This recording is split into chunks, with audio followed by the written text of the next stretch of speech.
Kumusta mga Kapinoms TV? Sa panahon ngayon, halos araw-araw tayong nasa mall.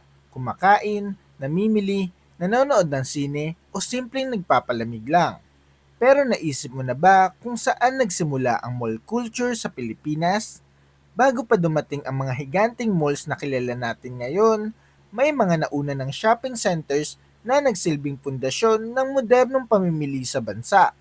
Noong mga dekada 60s hanggang 90s, unti-unting nagbago ang lifestyle ng mga Pilipino.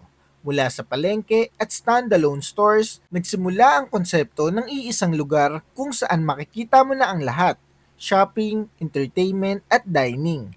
Ang mga mall na ito ang naging saksi sa pagbabago ng urban culture at dito rin nabuo ang salitang malling na bahagi na ng ating araw-araw na buhay.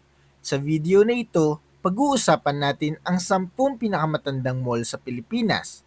Aalamin natin kung kailan sila binuksan, bakit dinagsa ng tao noon, at kung ano na ang nangyari sa kanila sa paglipas ng panahon. Ang ilan ay patuloy pa rin buhay, habang ang iba naman ay tuluyan ng nagsara. Pero lahat sila ay may mahalagang bahagi sa kasaysayan ng retail sa bansa. Handa ka na ba? Simulan na natin. Number 10, SM Mega Mall. Noong 1991, binuksan ng SM Mega Mall sa Ortigas Center, isang hakbang na nagpatibay sa dominasyon ng SM Prime Holdings sa retail industry. Sa panahong iyon, ito ang isa sa pinakamalalaking mall sa buong bansa na may dalawang pangunahing gusali, Building A at Building B, na konektado ng Sky Bridge. Agad itong naging simbolo ng modernong pamimili sa Metro Manila, lalo na sa mga middle at upper class na pamilya na naghahanap ng kumpletong shopping experience. Dinagsa ang Mega Mall noong 90s dahil sa lawak nito at sa dami ng tindahan, mula sa department stores, sinehan, hanggang sa mga arcade at food courts. Sa katunayan, umaabot sa daang libong mallgoers kada araw, lalo na tuwing weekends, dahilan para maging sentro ito ng buhay urban sa Ortigas. Kilala rin ito bilang go-to destination ng mga kabataan at empleyado mula sa karatig na opisina. Hanggang ngayon ay bukas pa rin ang SM Mega Mall at patuloy na ina-upgrade. Ngunit ang legacy nito bilang isa sa mga pioneer ng mall culture sa Pilipinas ay hindi matatawaran. Ito ang naging blueprint ng mga sumunod pang SM malls na mas malaki at mas naging engrande. Number 9, SM City Santa Mesa. Noong 1990, binuksan ng SM City Santa Mesa na dating kilala bilang SM Center Point. Isa ito sa mga unang expansion projects ng SM sa labas ng pangunahing distrito ng Quezon City at layunin nitong magsilbi sa mga residente ng San Juan, Santa Mesa at kalapit na lugar. Sa panahong iyon, hindi pa ganun karami ang malalaking mall, kaya mabilis itong naging paboritong puntahan ng mga pamilya. Noong kasagsagan ng dekada 90, kilala ang SM Santa Mesa sa pagiging accessible mall, malapit sa mga eskwelahan at transport hubs. Dinadagsa ito ng estudyante at mga empleyado, lalo na tuwing hapon at weekend. Hindi man ito kasing laki ng mega mall, naging consistent naman ang foot traffic nito dahil sa strategic location. Hanggang sa kasalukuyan, bukas pa rin ito at patuloy na nire-renovate upang makasabay sa modernong panahon. Isa ito sa mga patunay kung paano pinalawak ng SM ang mall concept sa mas maraming komunidad sa Metro Manila. Number 8, Greenbelt 1. Noong 1990, inilunsad ng Ayala Corporation ang Greenbelt 1 bilang bahagi ng Ayala Center Redevelopment. Naiiba ito sa ibang mall dahil sa konsepto nitong open air at park integrated design na nagbibigay ng mas relaxed at upscale na shopping experience kumpara sa typical na enclosed malls. Hindi man ito kasing ingay ng ibang malls, dinagsa naman ito ng mga professionals at expats sa Makati. Kilala ang Greenbelt bilang tambayan ng mga taong naghahanap ng mas tahimik, classy at sosyal na lugar. Sa paglipas ng panahon, lalo pa itong naging premium destination nang idagdag pa ang iba pang Greenbelt sections 2, 3, 4 at 5. Hanggang ngayon, nananatili itong bukas at isa sa pinaka-prestigyosong shopping complexes sa bansa. Isa itong halimbawa kung paano nag-evolve ang mall culture mula sa simpleng pamimili tungo sa lifestyle experience. Number 7, Robinson's Galleria. Isa sa mga pangunahing kakumpetensya ng SM ay ang Robinsons Land Corporation at noong 1990, binuksan nila ang Robinsons Galleria sa Ortigas. Isa ito sa mga unang high-end malls ng Robinsons at agad itong naging tanyag dahil sa modernong disenyo at malawak na selection ng stores. Noong 90s, dinagsa ang Robinsons Galleria hindi lang para sa shopping kundi pati na rin sa entertainment. Isa ito sa mga unang malls na may ice skating rink na naging malaking atraksyon sa mga Pilipino.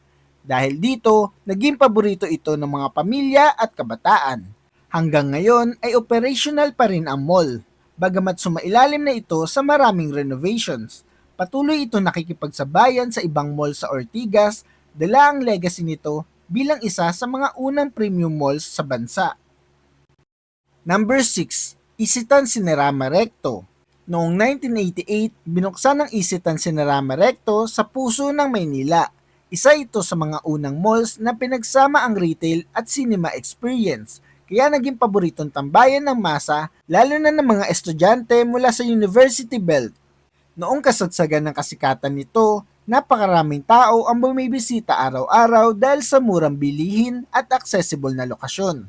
Kilala ang Isitan bilang mass market mall kung saan makakahanap ka ng abot-kayang produkto mula sa damit hanggang electronics.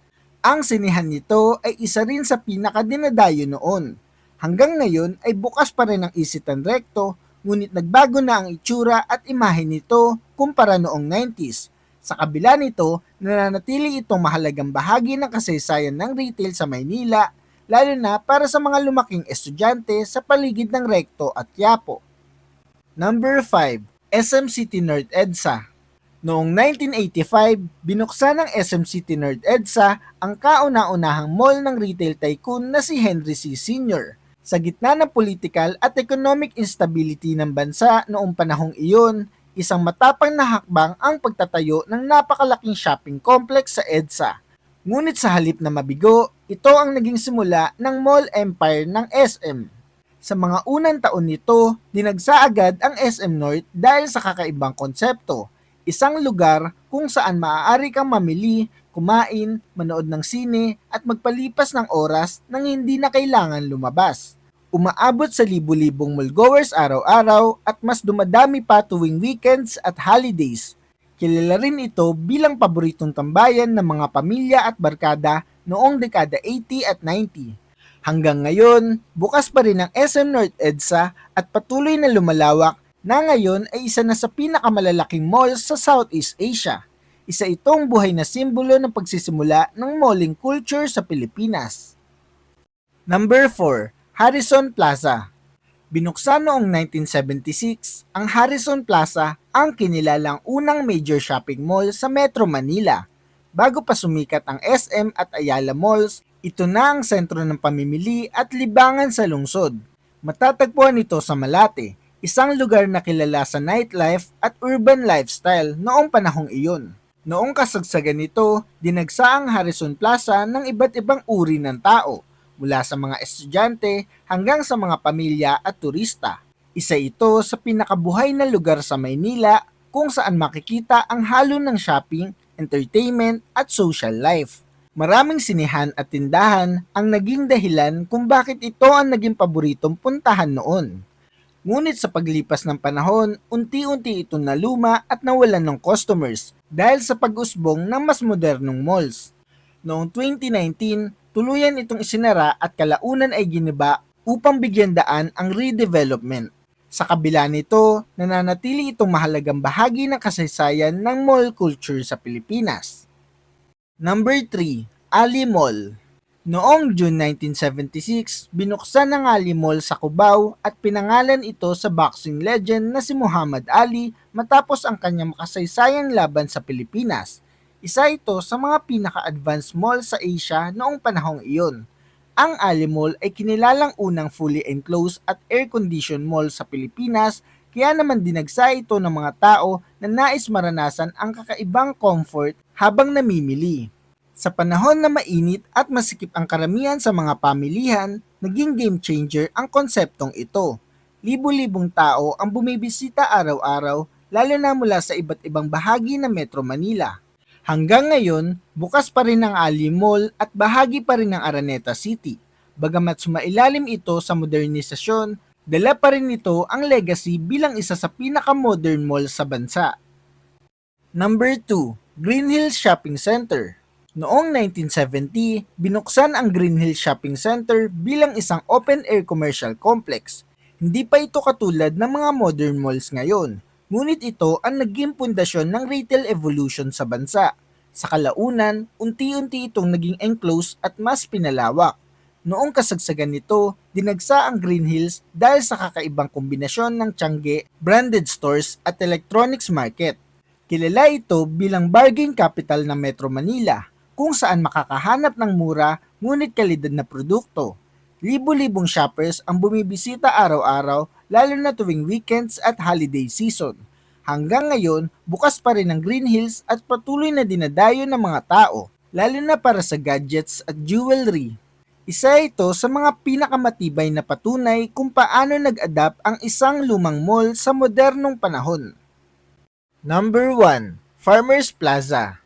Ang Farmers Plaza na binuksan noong 1969 ang kinikilalang pinakamatandang modern shopping mall sa Pilipinas. Ito ay bahagi ng Araneta Center Development sa Cubao, na noon ay isa sa pinakamaunlad na commercial district sa Metro Manila. Sa mga unang taon nito, dinagsa ang Farmers Plaza dahil sa kakaibang konsepto nito bilang isang integrated shopping at market complex. Bago pa man sumikat ang malalaking malls, dito na nagsimulang maranasan ng mga Pilipino ang convenience ng isang centralized shopping area. Maraming tao ang bumibisita araw-araw, lalo na ang mga residente ng Quezon City at karatig na lugar. Hanggang ngayon, bukas pa rin ang Farmers Plaza at bahagi pa rin ng modernong Araneta City. Bagamat marami ng bagong malls ang umusbong, nananatili itong simbolo ng pinagmulan ng mall culture sa Pilipinas, isang tahimik ngunit makasaysayang haligi ng retail industry. At iyon nga mga Kapinoms TV, ang 10 pinakamatandang mall sa Pilipinas.